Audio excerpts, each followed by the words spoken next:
Hi, I'm John Green, and this is Crash Course U.S. History. Now, Stan, that's not going to work, actually. I mean, we're talking about the 16th century today when this was neither united nor states. By the way, this globe reflects the fact that I believe that Alaskan statehood is illegitimate. In fact, we're going to call this whole show U.S. History, but inevitably it's going to involve other parts of the world, and also, not to brag, a small part of the moon. Sorry, we can be a little bit self-aggrandizing sometimes here in America.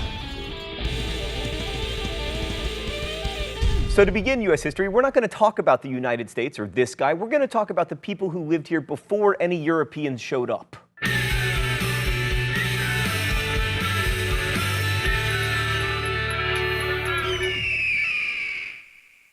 North America was home to a great variety of people, so it's difficult to generalize, but here's what we can say. One, when the Europeans arrived, there were no classical-style civilizations with monumental architecture and empires like the Aztec or the Incas. And two, native North Americans had no metalwork, no gunpowder, no wheels, no written languages, and no domesticated animals. However, they did have farming, complex social and political structures, and widespread trade networks. Mr. Green! So they were pretty backwards, huh? Well, I mean, or at least primitive. Primitive is a funny word to me from the past because it implies a romanticization. These simple people who never used more than they needed and had no use for guns, and it also implies an infantilization. It's like you believe that just because you have a beeper and they didn't, they were somehow less evolved humans. But you can't see the human story as one that goes from primitive to civilized. That's not just Eurocentric, that's contemporary-centric. The idea that we're moving forward as a species implies a linear progression that just does not reflect the reality of life on this planet. I get that you like to imagine yourself as the result of millennia of advancement and the very pinnacle of humanness,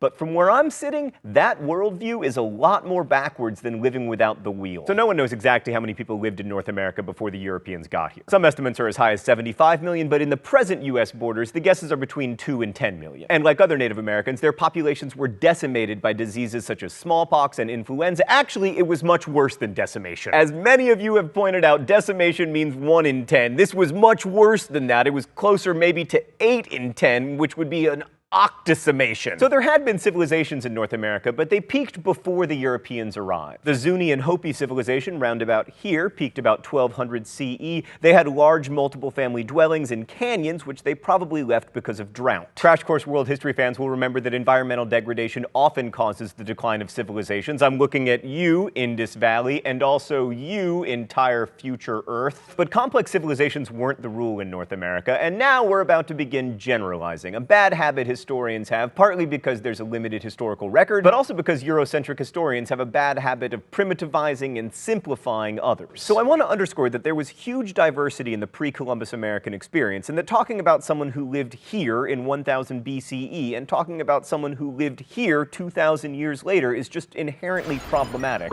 That said, let's go to the thought bubble. Most native groups in most places organized as tribes, and their lives were dominated by the natural resources available where they lived. So West Coast Indians primarily lived by fishing, gathering, and hunting sea mammals. Great Plains Indians were often buffalo hunters. These tribal bands often united into loose confederacies or leagues, the best known of which was probably the Iroquois Confederacy, also called the Great League of Peace. This was kind of like an upstate New York version of NATO, but without nuclear weapons or the incessant international meddling or Latvians. Okay, it was nothing like NATO, actually.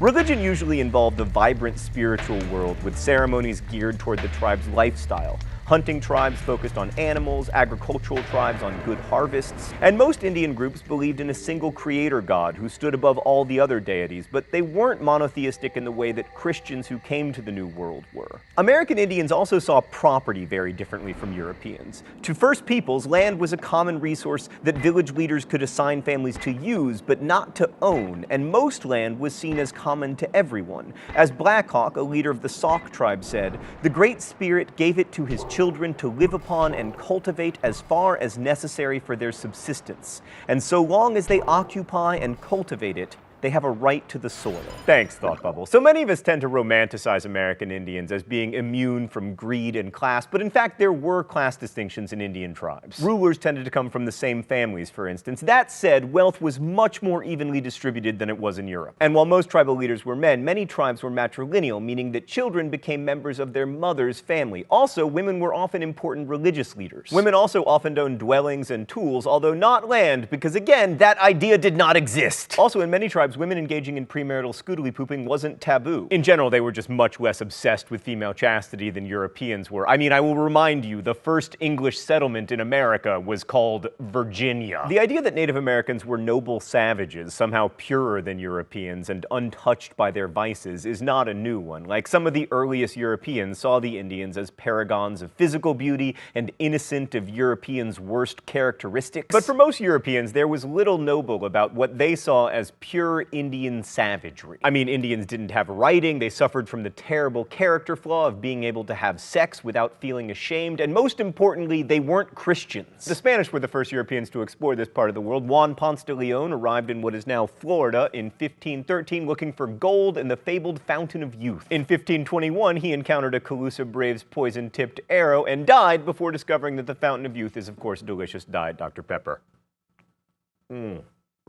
Oh, I can taste all 23 flavors. There were many more Spanish explorers in the first half of the 16th century, including one Alvar Núñez Cabeza de Vaca, who wandered through the American Southwest looking for gold, which I mention entirely because I think that guy's last name means cowhead. Of course, none of these people found any gold, but they did make later European colonization easier by bringing over the microbes that wiped out most native populations. So the Spanish wanted to colonize Florida to set up military bases to thwart the pirates who preyed on silver-laden Spanish galleons coming out of Mexico. But Spanish missionaries also came over hoping to convert local native populations. This, of course, worked out magnificently. Just kidding, it went terribly, and many of the missions were destroyed by an uprising of Gual Indians in 1597, and I will remind you, mispronouncing things is my thing. In general, colonizing Florida sucked because it was hot and mosquito-y. Spain was much more successful at colonizing the American Southwest. In 1610, Spain established its first permanent settlement in the Southwest at Santa Fe, New Mexico, and you couldn't really say that it flourished since Santa Fe's population never got much above 3,000, but it had a great small-town feel. And New Mexico is really important because it's the site of the first large-scale uprising by Native Americans against Europeans. I mean, the native people, who the Spanish called pueblos, had seen their fortunes decline significantly since the arrival of Europeans. How much decline? Well, between 1600 and 1680, their population went from about 60,000 to about 17,000. Also, the Franciscan friars who came to convert the indigenous people became increasingly militant about stamping out all native religion. The Spanish Inquisition just wasn't very keen on the kind of cultural blending that made early conversion efforts successful. So while the Spanish saw all the pueblos as one people, they also knew there were tribal differences that made it difficult for the Indians to unite and rise up against the Spanish. But nothing unites like a common enemy, and in 1680, a religious leader named Pope